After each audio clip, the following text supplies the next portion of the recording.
Olá, eu sou a Ariane Russo e hoje nós vamos falar um pouquinho sobre diástase. Muitas dúvidas relacionadas sobre isso, né? Então hoje a gente vai falar um pouquinho. Então, se você tem dúvidas do que é, como avaliar e o que fazer, fica comigo nesse vídeo que eu vou explicar um pouquinho pra vocês, tá bom? Bom, vamos lá. Para vocês entenderem um pouquinho do que é a diástase, eu vou mostrar aqui nessa figura para vocês. Então a gente tem essa musculatura do reto do abdômen, tá? Que é separado por um tecido conjuntivo. Temos o transverso do abdômen que encapa toda essa musculatura que vai até a nossa coluna aqui, essas inserções musculares. E durante uma gestação acontece o afastamento desse tecido conjuntivo, tá? Que é onde deixa esse tecido mais frouxo. E acontece esse afastamento aonde acontece a diástase. Então, a diástase é esse afastamento desse tecido conjuntivo entre o nosso músculo do reto do abdômen, tá? Para explicar um pouquinho melhor, vamos comparar com um violão. Então, se o violão tem as cordas todas justinhas, o som sai perfeito. Se tiver uma frouxidão ligamentar, uma frouxidão, né, dessas cordas, não vai sair um som legal, não vai ter assim, uma harmonia nesse som. Então vamos comparar isso com o nosso corpo. Então, se esse tecido conjuntivo ele tá frouxo, provavelmente você vai ter uma alteração mecânica dessa força muscular.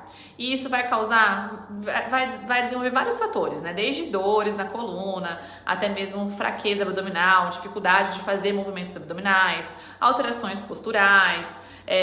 Isso tudo também envolve, muitas vezes, né, a situação de pós-parto, situação de frouxidão ligamentar e também de fraqueza muscular. Essa musculatura pélvica é onde vai acontecer incontinência, às vezes dificuldade até mesmo na parte de relação sexual, de sentir, né, orgasmo, enfim.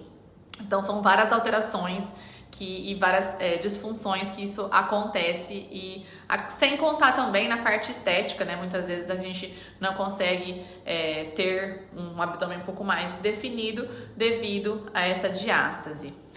Bom, então assim, tá, e agora? Já sei o que é a diástase, né? Mas e aí? Eu tenho, não tenho? Quantos centímetros que é considerada essa diástase? Bom, existem N estudos, eu vou deixar bem claro aqui que eu fiz uma pesquisa antes de gravar esse vídeo, e existem muitos estudos, a gente está sempre estudando, a gente sempre está olhando os artigos científicos, então assim, eu vou falar um resuminho do que eu pesquisei, tá? Então, os estudos recentes dizem o seguinte, que mais ou menos entre 1 a 2 dedos acima do seu umbigo, a gente faz a avaliação, né? E mais ou menos nessa mesma distância, abaixo do umbigo, é onde a gente vai sentir e palpar para ver se você tem essa diástase ou não. Então, vou deixar aqui a figurinha para você saber como que você faz essa avaliação. Lembrando que o importante é você procurar uma profissional, né? Um profissional que tem essa capacidade de fazer essa avaliação, tá? Existe também os exames, né? Um ultrassom específico para isso. Mas hoje em dia o exame palpatório ele é usado até mesmo para artigo científico, para inúmeros casos. E você vai palpar nessa região, levantando a sua cabeça e passando o dedo. E sentindo qual é a distância, né, dessa musculatura. Então, alguns autores dizem o seguinte, que acima de 2 centímetros ela é considerada patológica, tá? Tem autores que dizem até menos, mas a maioria, assim, os atuais diz que acima de 2 centímetros ela é considerada patológica, abaixo ela tá dentro da normalidade, certo? Mas se você já tem uma diástase considerável, né, 2 centímetros, por exemplo, 2 dedos, e não foi mãe ainda, não teve todas essas disfunções de uma gestação, então você tem a chance de já começar a fortalecer essa musculatura para prevenir o aumento desse afastamento quando você for mãe. E muitas vezes é inevitável esse afastamento, né? Então assim, não só por falta de força muscular, mas são hormônios que vão desenvolver durante a sua gestação, hormônios de estrogênio, hormônio relaxina, tudo isso para preparar o seu corpo para um parto normal. E isso vai favorecer frouxidão ligamentar, afastamento dos seus ossos, pra gente ter o parto normal, e sim a força de expulsar o bebê. E isso faz com que vai deixando, né, essa musculatura mais fraca, até mesmo pelo tamanho do abdômen, pelo tamanho do seu bebê, e isso vai deixando a chance de você ter uma diástase. Então, sempre o melhor momento de você procurar um tratamento é até os 6 meses pós-parto, que a gente consegue ter um resultado muito mais significativo, mesmo porque nesse período você também tá com dificuldade de fazer abdominal, o seu músculo vai estar mais fraco, então a gente tem que procurar uma ajuda, tentar trabalhar mais essa musculatura mais profunda do que esses exercícios mais superficiais de abdominais, né? Então a gente sempre avalia e tenta proporcionar os movimentos mais profundos, que vão recrutar mais grupos musculares mais profundos, como o transverso do abdômen, do que só fazer aquele abdominal tradicional, comum, normal. Mas aí, quem tem diástase pode fazer abdominal? Não pode. A gente em muitos casos diz que não é bom, é proibido. Enfim, existem muitos estudos, tá? Tem estudos que não tem comparação, assim, não tem relação com o abdômen, com o exercício de abdominal, que tanto o exercício de abdominal comum, como o abdominal tradicional, quanto exercícios de abdominais mais profundos, os dois vão ser eficazes dentro de um tratamento de redução de diástase, como tem autores que dizem que sim, que alguns exercícios você vai acabar deixando, facilitando essa diástase, né, empurrando um pouco mais essa musculatura. A minha opinião é que você pode muitas vezes fazer o exercício errado. Então, ao invés de você ativar o seu grupo muscular do abdômen, você vai fazer um movimento expulsando, né? Ou seja, pensa você enchendo uma bexiga, e quando você for encher, for soprar essa bexiga, você estufa o seu abdômen, ao invés de contrair o seu abdômen. Então, muitas vezes, a execução errada de um movimento também provoca frouxidão ligamentar, não só de diástase, mas também essa musculatura pélvica que vai te provocar uma incontinência ou até piorar a sua incontinência.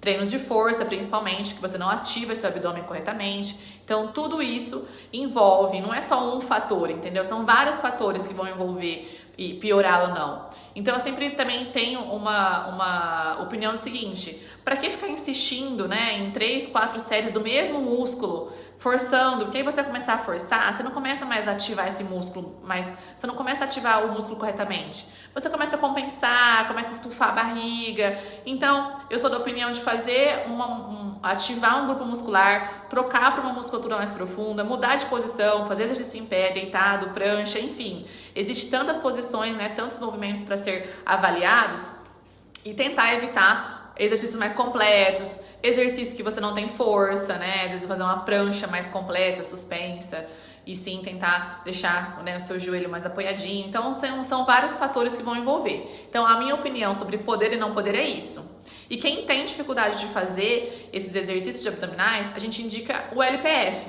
que é onde a gente vai conseguir respirar adequadamente, vai conseguir tirar, né, essa pressão do abdômen, tentando recrutar bem essa musculatura de transverso, essa musculatura do reto do abdômen, recrutar ele com um pouco mais de capacidade. Ainda a chance de tirar o ar do pulmão para poder encaixar melhor o diafragma e ter esse tônus muscular um pouco mais vigente. Então, quem tem muita dificuldade, quem tem diástase muito grande, a gente indica esse tratamento, que assim você vai conseguir recrutar, aumentar suas forças, trabalhar com a parte de períneo. E claro, né, cada pessoa tem uma avaliação, tem um tratamento, tem uma indicação de exercício também. Então, o LPF ele é um dos tratamentos hoje em dia mais indicados, mas não só ele, como também você praticar exercício que vai envolver essa musculatura profunda do abdômen, certo? Bom, você já sabe o que é. Se pode ou não fazer o exercício abdominal, já aprendeu a avaliar se você tem ou não essa diástase, né? E agora eu deixo aqui pra você, se você tiver dúvidas, deixar aqui um comentário que eu vou tentar responder todo mundo e ainda tentar deixar você um pouco mais leve com tudo isso. Se por um acaso você tiver ainda a preocupação de estar fazendo o exercício abdominal ou não, de estar fazendo corretamente, se você tem ou não a diástase, o melhor é você procurar um profissional e fazer uma avaliação e verificar certinho a quantidade, a distância, como que tá isso daí, tá bom? Bom, deixa aqui então meu beijo, até a próxima!